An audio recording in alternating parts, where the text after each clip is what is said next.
देश के हर नागरिक को तुरंत न्याय कैसे दिया जाए, संसाधन कहां से आए, इस सब मुद्दों पर चर्चा के लिए देश की न्यायपालिका और कार्यपालिका की बैठक हुई।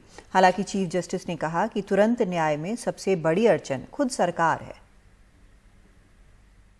केंद्रीय विधि एवं न्याय मंत्री देश की अदालतों में लंबित 4 करोड़ से ज्यादा मामलों को लेकर एक बार फिर बड़ी कवायद हुई।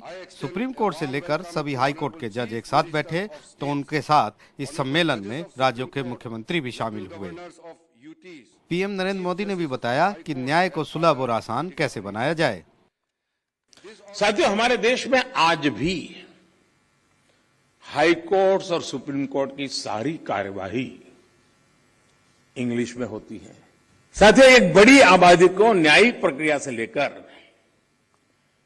फैसलों तक को समझना मुश्किल होता है।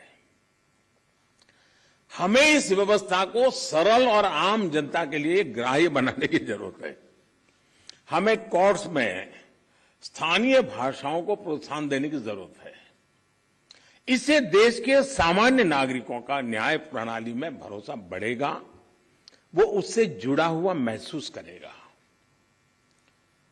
अब इन समय हम एक कोशिश कर रहे हैं कि टेक्निकल एजुकेशन और मेडिकल एजुकेशन मातृभाषा में क्यों नहीं होना चाहिए। लेकिन chief justice of India justice N V. Ramana ने जवाब में बताया कि सबसे बड़ी अड़चन कोई और नहीं बल्कि खुद सरकार है।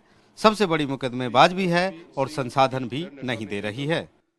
अदालत के फैसलों पर सरकारें सालों तक अमल नहीं करती। नतीजतन दायर की जाने वाली अदालत की अवमानना याचिकाएं अदालतों पर बढ़ते बोझ की एक नई श्रेणी है, जो सरकारों के आज्ञा न मानने का सीधा नतीजा है। अदालती फैसलों पर सरकारों का जानबूझकर अमल न करना लोकतंत्र के स्वास्थ्य के लिए अच्छा नहीं है।